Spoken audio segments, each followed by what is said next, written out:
Hi hello friends, welcome to CET fighters YouTube channel. ನೀವೇನಾದರೂ ಇದೇ ಮೊದಲ ಬಾರಿಗೆ ನಮ್ಮ ಚಾನಲನ್ನು ನೋಡ್ತಾ ಇದ್ದರೆ ಆದಷ್ಟು ಚಾನಲ್ಗೆ ಸಬ್ಸ್ಕ್ರೈಬ್ ಮಾಡಿಕೊಂಡು ಪಕ್ಕದಲ್ಲಿರುವಂಥ ಬೆಲ್ ಐಕನ್ನ ಆಲ್ ಅಂತ ಹೊತ್ಕೊಳ್ಳಿ.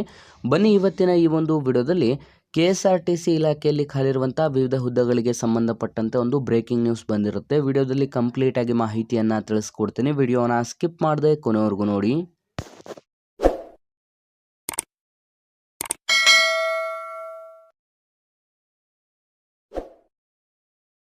ಇಲ್ಲಿ ಕಾಣಿಸ್ತಾ ಇದೆ ನೋಡಿ ಸ್ನೇಹಿತರೆ, ಕರ್ನಾಟಕ ರಾಜ್ಯ ರಸ್ತೆ ಸಾರಿಗೆ ನಿಗಮ ಕೇಂದ್ರ ಕಚೇರಿ ಬೆಂಗಳೂರು ಇವರಿಂದ ಅಧಿಕೃತವಾಗಿ 4/12/2024 ಪತ್ರಿಕಾ ಪ್ರಕಟಣೆಯನ್ನು ಹೊರಡಿಸಲಾಗಿದ್ದು, ವಿಷಯ ಏನು ಅಂತಂದರೆ ಹಾಸನ ತರಬೇತಿ ಕೇಂದ್ರದಲ್ಲಿ ಚಾಲನಾ ವೃತ್ತಿ ಪರೀಕ್ಷೆಗೆ ಪ್ರಾರಂಭಿಸುತ್ತಿರುವಂಥ ಕುರಿತು ಅಂತ ನೀಡಲಾಗಿರುತ್ತದೆ.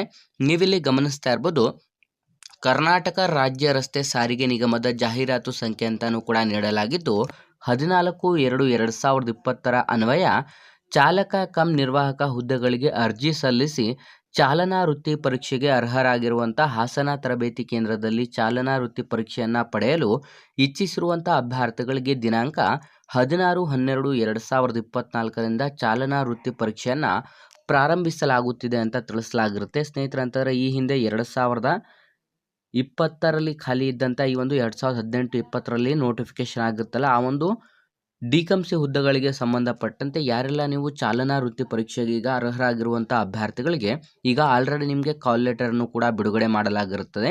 ಈ ಸಂಬಂಧ ಅಭ್ಯರ್ಥಿಗಳಿಗೆ 10/12/2024 ಮಧ್ಯಾಹ್ನ 1 ಗಂಟೆಯಿಂದ ನಿಗಮದ ಅಧಿಕೃತ ವೆಬ್ಸೈಟ್ ಆಗಿರುವಂಥ ಇಲ್ಲಿ ksrtcjobs.karnataka.gov.in ನಲ್ಲಿ ಭೇಟಿಯನ್ನು ನೀಡಿ ನೀವು ನಿಮ್ಮ ಒಂದು ಮೊಬೈಲ್ ನಂಬರ್ ಹಾಕಿ, ನಿಮ್ಮ ಡೇಟ್ ಆಫ್ ಬರ್ತ್ಗಳನ್ನು ಹಾಕಿ, ನಿಮ್ಮ ಒಂದು ಕರೆ ಪತ್ರಗಳನ್ನು ಡೌನ್ಲೋಡ್ ಮಾಡಿಕೊಂಡು ತಿಳಿಸಿರುವಂಥ ಅಗತ್ಯ ದಾಖಲಾತಿಗಳೊಂದಿಗೆ ನಿಗದಿತ ದಿನಾಂಕದಂದು ಹಾಗೂ ಸಮಯದಂದು ಹಾಜರಾಗಲು ಈ ಮೂಲಕ ತಿಳಿಸಲಾಗಿರುತ್ತೆ ಅಂತ ಇದೀಗ ಅಧಿಕೃತವಾಗಿ KSRTCಯಿಂದ ಅಧಿಕೃತ ಮಾಹಿತಿಯನ್ನು ಕೂಡ ಬಿಡುಗಡೆ ಮಾಡಲಾಗಿರುತ್ತದೆ.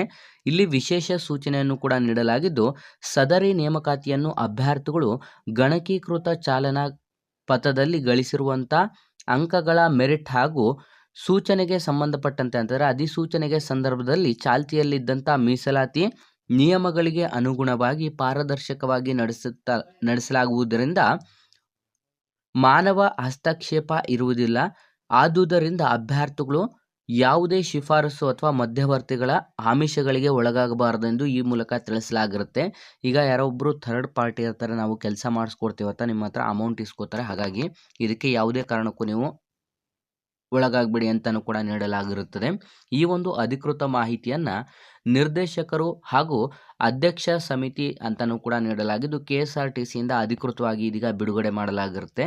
ಯಾರೆಲ್ಲ ಅರ್ಹರಾಗಿರುವಂಥ ಅಭ್ಯರ್ಥಿಗಳು ನೀವು ksrtcjobs.karnataka.gov.in ಭೇಟಿಯನ್ನು ನೀಡಿ ನಿಮ್ಮ ಒಂದು ಕರೆಪತ್ರಗಳನ್ನು ಡೌನ್ಲೋಡ್ ಮಾಡಿಕೊಂಡು ಯಾವ ದಿನಾಂಕದಂದು ನಿಮಗೆ ಅಧಿಕೃತವಾಗಿ ನಿಮ್ಮ ಚಾಲನಾ ವೃತ್ತಿ ಪರೀಕ್ಷೆಗೆ ದಿನಾಂಕವನ್ನು ಮತ್ತು ಟೈಮಿಂಗ್ಸನ್ನು ನಿಗದಿಪಡಿಸಲಾಗಿದೆ ಅಂತ ನೋಡಿಕೊಂಡು ನೀವು ಅಧಿಕೃತವಾಗಿ ಆಸಕ್ತ ಅಭ್ಯರ್ಥಿಗಳು ಭಾಗವಹಿಸಬೇಕಾಗಿರುತ್ತೆ.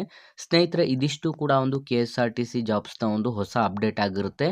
ಹಾಗಾಗಿ ಯಾವುದೆಲ್ಲ ಆಸಕ್ತ ಅಭ್ಯರ್ಥಿಗಳು ವಿಡಿಯೋಸ್ನ ನೋಡ್ತಾ ಇದ್ರೆ ಈ ಒಂದು ಮಾಹಿತಿಯನ್ನು ಲೈಕ್ ಮಾಡಿ ಮತ್ತು ನಿಮ್ಮ ಎಲ್ಲ ಸ್ನೇಹಿತರೊಂದಿಗೆ ಶೇರ್ ಮಾಡೋದ್ರ ಮೂಲಕ ಇನ್ನೂ ಹೆಚ್ಚಿನ ಉದ್ಯೋಗ ಮಾಹಿತಿಗಾಗಿ ಇಂದು ನಮ್ಮ ಚಾನಲ್ಗೆ ಸಬ್ಸ್ಕ್ರೈಬ್ ಮಾಡ್ಕೊಳ್ಳಿ ಅಂತ ತಿಳಿಸ್ತಾ ಇದ್ದೀವಿ ಸ್ನೇಹಿತರೆ.